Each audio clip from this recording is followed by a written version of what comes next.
Кто такие викинги? Англосаксы считали викингов выходцами из Дании, но позже выяснилось, что это не совсем так. На самом деле они были родом из самых разных регионов Скандинавии, среди которых была и Дания, а также Норвегия, Швеция и прочее. Это проливает свет на происхождение викингов. Но викинги постоянно стремились за пределы скандинавского региона. Они исследовали новые горизонты, вели торговлю и совершали набеги на значительной части Европы. Этот исторический период продолжался с 8 по 11 век и получил название «Эпоха викингов». В это время викинги вселяли страх во врагов, разоряя и грабя прибрежные территории, на которых до этого царил мир и покой. Викинги были первыми и самыми выдающимися воинами скандинавского региона.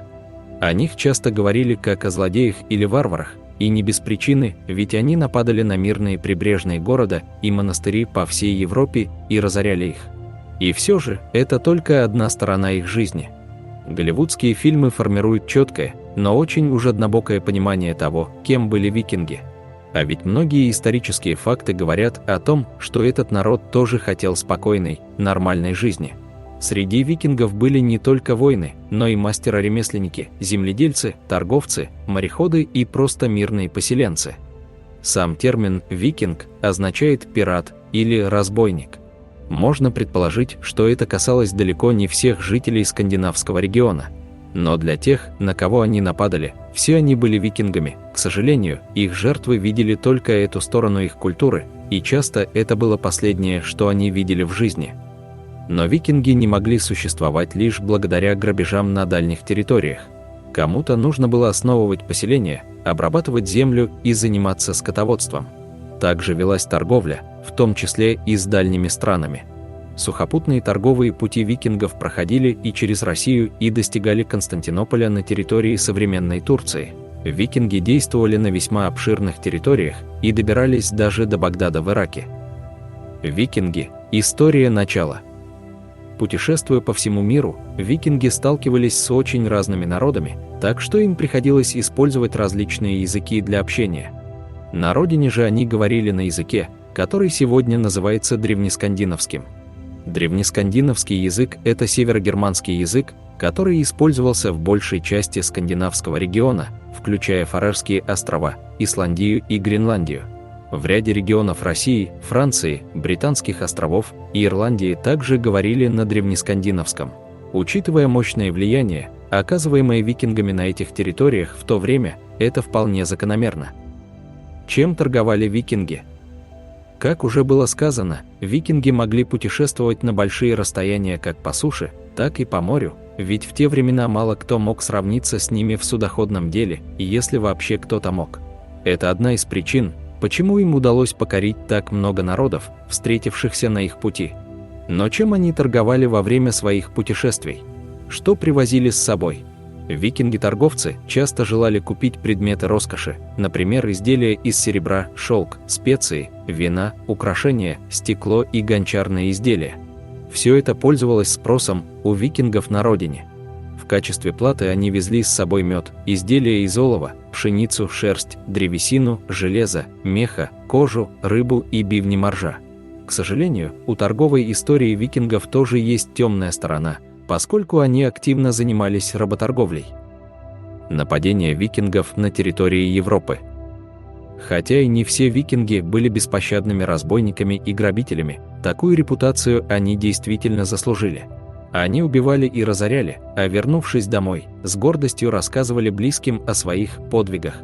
Первое документально зафиксированное нападение на территории англосаксов произошло примерно в 787 году.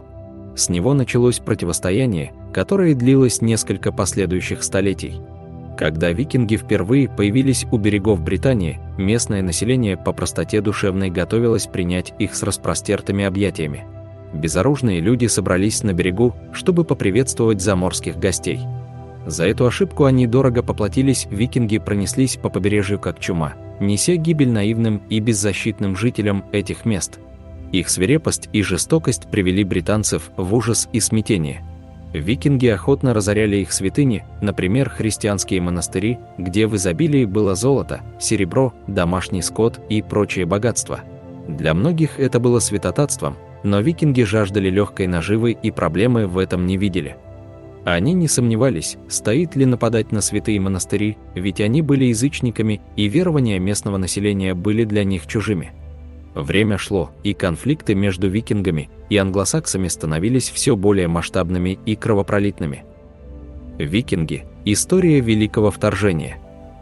Поскольку население Ирландии и Британии все чаще оказывало сопротивление, а все легкие мишени уже были разграблены, викинги решили объединиться и нанести совместный удар, чтобы укрепить свою власть и завладеть богатствами, укрытыми в англосаксонских землях.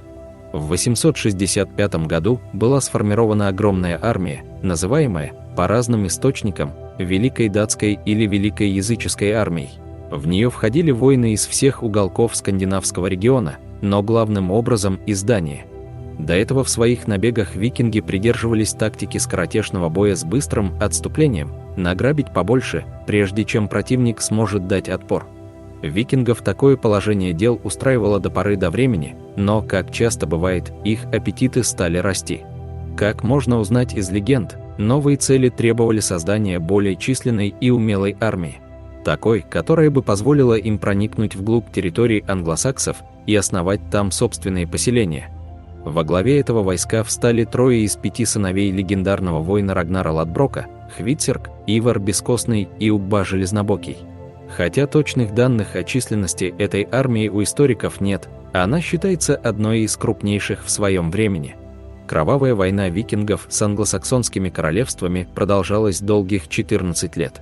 Надеясь задобрить захватчиков, Эдмунд Мученик, король Восточной Англии, предлагал им в дар множество лошадей.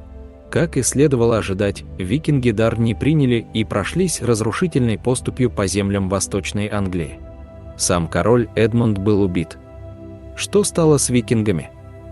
В течение 14 лет викинги сеяли смерть и разрушение на землях англосаксонских королевств.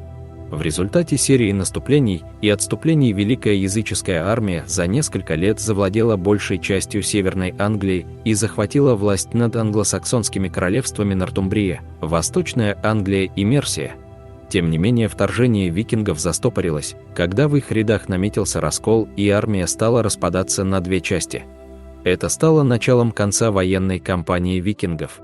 Они потерпели поражение в важном сражении против войск Уэссекса, единственного королевства, которое смогло противостоять натиску захватчиков.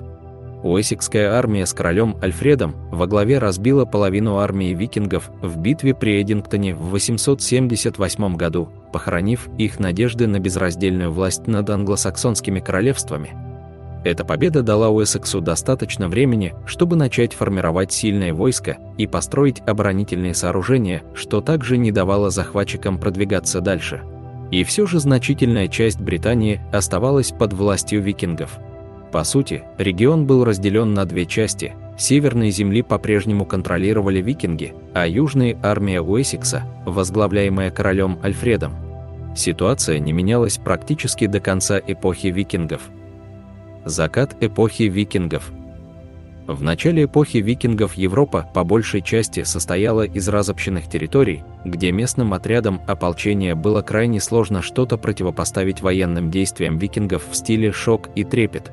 Но время шло, нападения продолжались, и народы Европы стали объединяться, формировать регулярную армию и строить оборонительные сооружения. Это принесло свои результаты, и в отсутствие особых успехов, а значит, и прибыли военная стратегия викингов потеряла смысл. В скором времени эра их господства в Европе закончилась. Можно сказать, что их успехи в конечном счете и стали причиной их падения. Легкие мишени перестали быть таковыми, и даже в монастырях начали строиться башни, где можно было быстро спрятать все ценное и из которых было легко обороняться. Некоторые города переместились дальше от берега, так что викингам было сложнее стремительно напасть и быстро отступить. В конце концов, как часто бывало в истории, деньги стали решающим фактором, и если что-то перестает приносить прибыль, то стоит попробовать что-то другое. Именно так викинги и поступили. Где же викинги сейчас? В конце концов, окончательной победы над викингами так никто и не одержал. Тем не менее, им стали мешать и оказывать сопротивление, так что им пришлось пересмотреть как военную стратегию, так и образ жизни в целом. Времена изменились, и викингам тоже пришлось меняться. Им всегда было интересно исследовать новые горизонты, и в процессе они знакомились с огромным количеством новых культур. Из них викинги стали заимствовать многие обычаи и верования, которые через время стали частью их жизни. Языческие верования были вытеснены христианством, которое в то время активно распространялось в мире. К концу эпохи викингов оно прочно укрепилось в их культуре. Большинство историков считает 1066 год концом этой жестокой эпохи.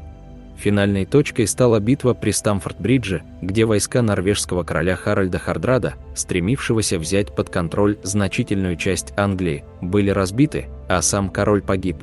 Это было последнее крупное вторжение викингов на территории Европы. С этих пор их репутация пиратов и разбойников стала постепенно забываться, что ускорило их интеграцию в культурное пространство Европы. Даже само название «викинги» вышло из употребления. Теперь они назывались датчанами, шведами, норвежцами, исландцами, гренландцами и фарерцами. Эпоха викингов закончилась, но столетия спустя они продолжают жить как в легендах, оставшихся с их времен, так и в мировом искусстве, став важнейшей частью истории современной цивилизации.